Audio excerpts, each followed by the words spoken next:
you deliberately looking for something in which you wouldn't appear? Yes. Why was that? Well, I didn't want to be, I made a mistake. I shouldn't have done it.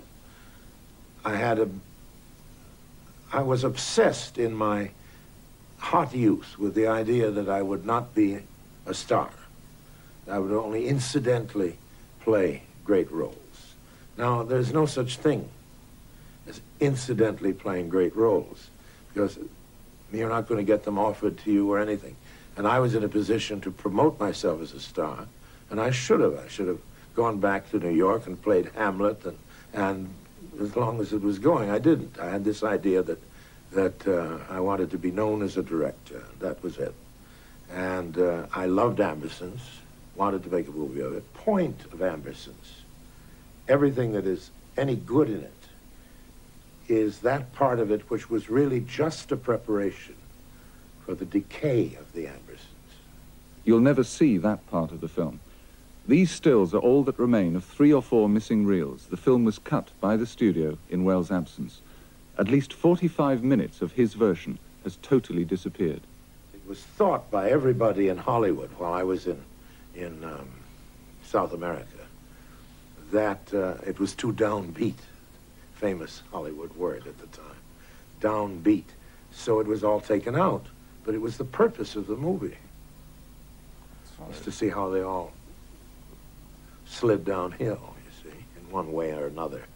Welles has expressed enormous bitterness over the cuts that were made in it. Well, I'm sorry about that, because I was involved in all the cuts, but it was one of those circumstances that couldn't be helped. He was in South America making a film for the government to help our war effort in that good neighbor policy we had with South America. He had been sent to Brazil to do that. He was not up here when we previewed the film, after we got it all finished. We had sent him a print, and he had some changes he wanted made, which we made, but then we took the picture out for preview. And the audience just wouldn't sit still for it. They laughed at it, laughed at some of the performances. They walked out in droves, and it was about as disastrous a preview as you could possibly imagine. And the studio was naturally very upset. They had a lot of money in this film, and they wanted to get it out. So Jack Moss, who was his man here, is the associate producer on the film, and I were kind of caught in the middle between Orson, who's his inability to come up here and do anything about it, but still wanting a voice in it, and the studio, on the other hand, who was wanting to get something done with this film that would allow him to release it.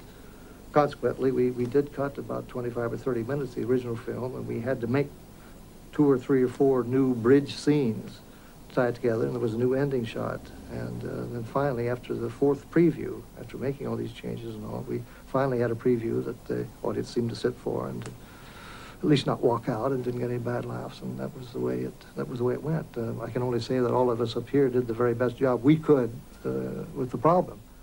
There's no scene in a hospital, nothing like that ever happened in the story.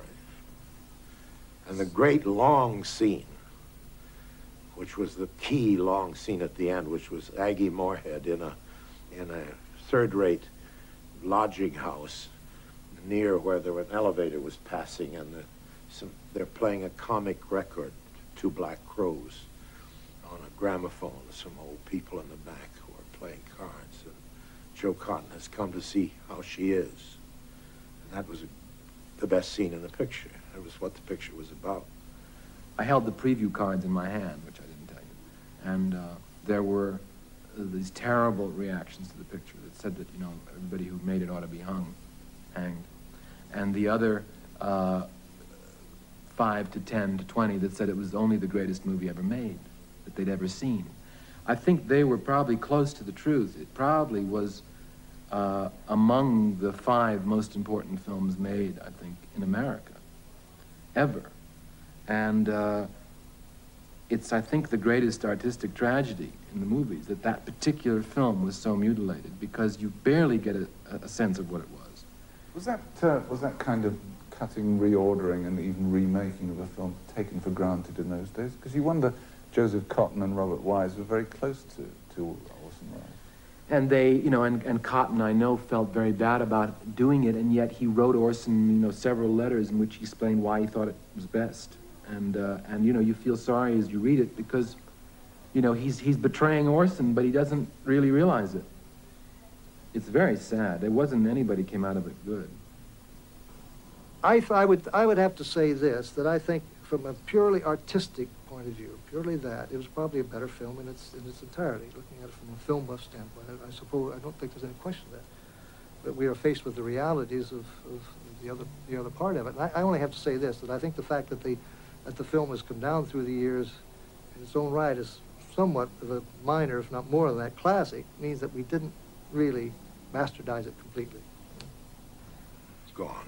The whole end of it, the whole an actual plot was changed. In other words, it's about the time Major Amberson dies, the picture starts to go to become another picture, becomes their picture. Do you ever get over something like that? Not really. You don't. You don't. But you see, I was in terrible trouble then, because I was sent to South America by Nelson Rockefeller and Jacques Whitney. I was told that it was my patriotic duty to go and spend $1 million shooting the carnival in Rio.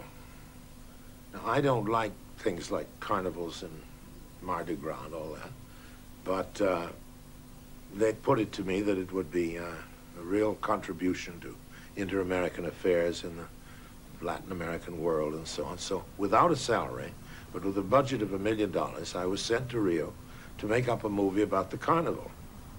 But in the meantime comes the new government. RKO is now a new government. And they ask to see the rushes of what I'm doing in South America. And they see a lot of people, black people, and the reaction is, he's just shooting a lot of jigaboos jumping up and down, you know? They didn't even hear the samba music because it hadn't been synced up. The RKO bosses had been hoping for a public relations job, something morally uplifting. What they got was thousands of feet of film showing revelers in the streets, black people and white, dancing together, embracing. Dangerous stuff for an American studio in the early 40s. They felt their control over Welles was slipping. In his other role as goodwill ambassador working for the US government, he'd complete freedom in Brazil, filming as and when he pleased, ignoring their cables and phone calls, but still expecting them to foot the bill. So I was fired from RKO. And they made a great publicity of the point of the fact that I had gone to South America without a script and thrown all this money away. That I never recovered from that attack. So the fact that they had promised me when I went to South America that they would send a moviola and cutters to me, and that I would finish the cutting of Ambersons there. They never did. They cut it themselves. So they destroyed Ambersons, and the picture itself destroyed me. I didn't get a job as director for years afterwards. So then I did Jane Eyre. Did it look at that stage as if people were kind of breathing a sigh of relief, saying, oh yeah, thank God we've got Orson Welles into action? RKO had his stationery that year. Its official stationery, RKO Pictures, and its slogan for that year, printed on every piece of paper that went out from RKO, was showmanship instead of genius. In other words, the reason you should buy an RKO picture was that you didn't get Orson Welles. The genius came from, I never said I was a genius. Nobody ever called me a genius seriously. Certainly not in those days. But Luella Parsons called me the would-be genius. And she called me that. She was a Hearst columnist. And she called me that so often that this terrible word got stuck to me. So showmanship instead of genius, you see. And that was their big selling point. They didn't have me anymore. And the next picture I did do was The Stranger. And I did that to show people that I didn't glow in the dark. You know, that I could say action and cut just like all the other fellows.